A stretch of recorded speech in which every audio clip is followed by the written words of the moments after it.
Are you struggling to finish your songs? I think you need to hear this. In this video, I'm going to show you how to actually finish your tracks and get them out there instead of creating project after project by using strategies that will help you to get out of your own head and finally get the songs out there so that you can submit them to record labels, sync licensing agencies, also playlist curators that are out there as well. Here's some mistakes that you're making that are preventing you from getting your tracks done. Focusing on getting one part of the song right before actually finishing the track itself. Never learning how to finish. Throwing away bad songs or not knowing what to do with them. And finally, not realizing your bad songs can be just as important to your music progress as your good songs. And the consequences for this is that if you don't practice finishing often enough, you'll never get to the point where it'll feel comfortable and natural to finish music. Why? So finishing your music should be an expected and maybe not fully predictable, but at least certain part of the process. And if you never get to that finish line and you throw out or forget about your bad songs, or even a majority of the songs that are decent you don't put out there, you're bound to repeat the same mistakes of those bad songs because you never took the time to identify the characteristics that make them bad or make them mediocre and then learn from them so you don't repeat it in the future. So what should you do instead? You should commit to finishing the tracks that you're working on before endeavoring to new ones. And I'm going to show you some ways to do that. And also, all those little bits and pieces of songs that you create, the chorus that pops into your head out of nowhere, a sketch for like a melody or something like that. I'm going to show you a way to keep those so you can save them for later and contribute them to your best tracks down the line. Once you get to this point where you're actually finishing tracks, you're going to be so much more familiar with each step of the music process, and you're going to become better at finishing, but you're going to become better at music in general. And the benefits of this is that you're going to have more security and comfort in finding that point at which a song just has to be done. You just can't do anything else to it. And no matter how good or bad a finished song is, you're going to be able to look back at the song as an exercise at the very least. And at the very best, it's going to be your best song, right? You're going to be able to look at these and use them as a case study of what you might repeat in the future or what you might do differently next time. So I'm going to give you a few steps to commit to finishing your tracks so you can be better at getting your music done, and then I'm going to show you what to do with those small ideas that aren't full tracks yet. Number 1. Learn to fail better. So this tip is from an amazing book that's given me a ton of insight in the music process and has totally changed how I look at the music I create. The book is called Making Music by Dennis DeSantis. He works at Ableton, and here's a quote from this section. This section's called Fail Better. And just so you know, this book is written for electronic music producers, but it really applies to everybody, especially this section I'm talking about here. What most producers don't realize is that each step of the music making process is itself a thing that requires practice. We get to be better sound designers by designing sounds, we get to be better drum programmers by programming drums, and we get to be better song finishers by finishing songs. Because of this, the more songs we start but don't finish, the more opportunities we miss out on to practice finishing. And I just think that's really powerful.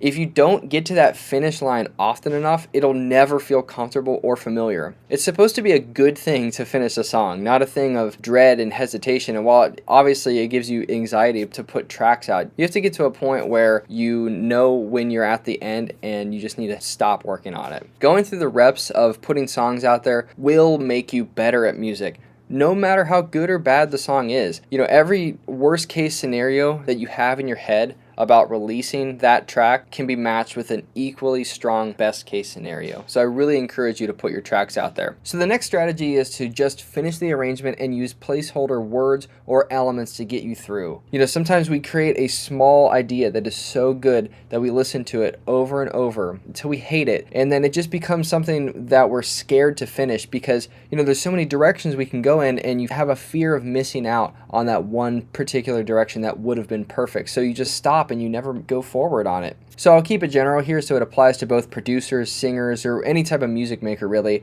But this is a much broader topic of breadth versus depth in music creation. If you're working on a song and you don't know what lyrics to put in a section, say like a second verse or something, just put the most basic ones for now and then go back and change them later. Often when you put something in there and then you can practice with some sort of lyrics in there, some sort of chords, whatever, when you go through that process and you actually actually have something there, you can say, oh, you know what? Instead of it being this mediocre thing, let's change it to this. So putting some sort of placeholder lyrics in your song, for example, can help you to have just something to play through, and then will help you to spark some new ideas down the line. Or if you're working on the DAW on a song and you don't know what instrument to put, that's okay. You know, sometimes you just need to put a piano there to get you through, and then later you can go back and change it to another sound. But the basic idea I'm trying to get to here is to get you to finish the song and then go back in and tweak those little sections bit by bit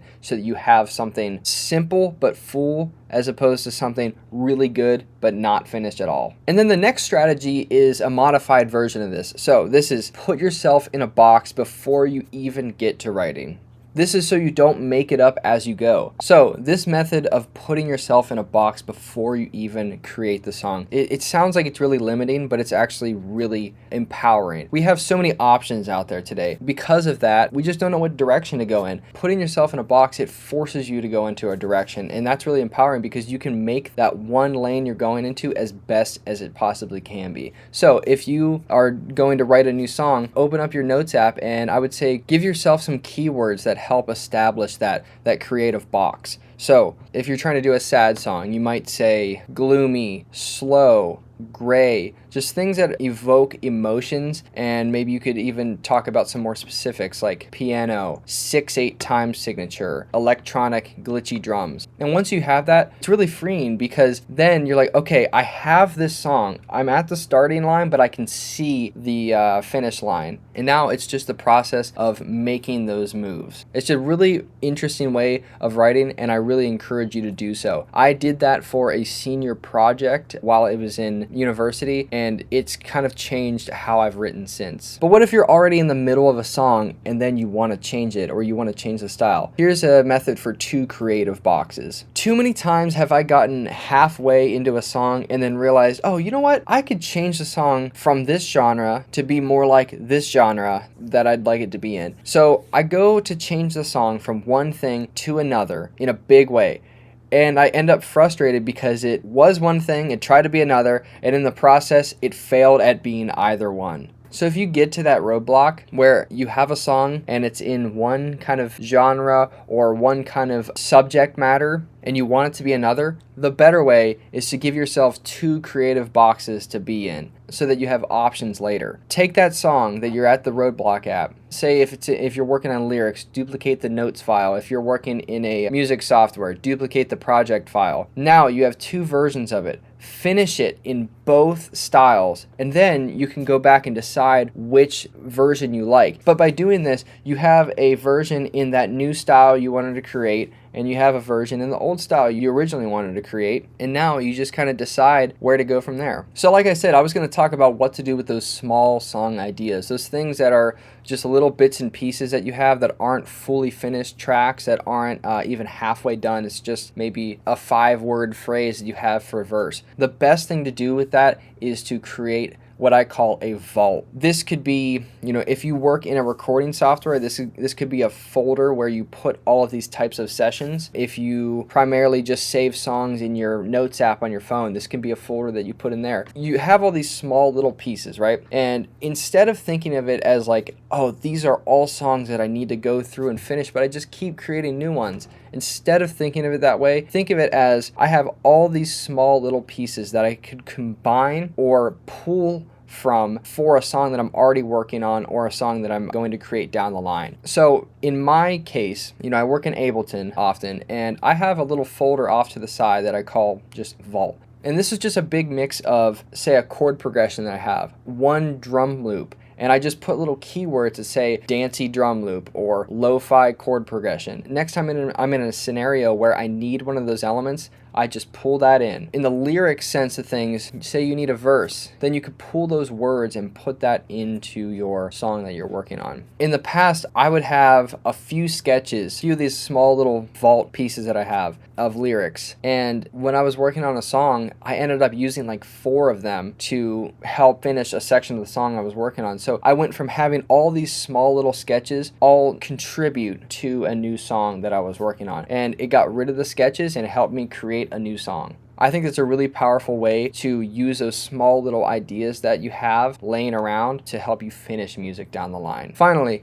I just want you to remember something. Your bad songs can be just as important as your best songs. Think of your music as like a bell curve. You're obviously going to create a lot of music that's only okay. That's just natural. That's what you should do. You should create a lot of music. I guarantee you're going to have some songs that you've made that you think are really bad. I know I do. And I also guarantee you that you have some songs that are really good. I know you're thinking of like particular ones that you have, right? The creative process is a range. And the more you think about what made your bad songs really bad, made your great songs great, the more you can start to go away from one side and towards the other, and just kind of understand what those characteristics are and change them for the better. Now, if you're recording vocals from home and you're struggling to get good takes, I've created a free guide that'll help you to skip the expensive studio fees and instead invest your time and your money into your music and your creativity. So go to the link in the description to start perfecting your vocals from home. I promise this will give you some tips on how to use whatever space you have like a studio. Thank you so much for watching. Let me know in the comments down below if you have any other strategies that I'm not thinking of on how to finish your music and get it done quickly. Let me know. I'm really interested in hearing what you have to say about it. I'm Dan from One Channel Productions, and have a great day.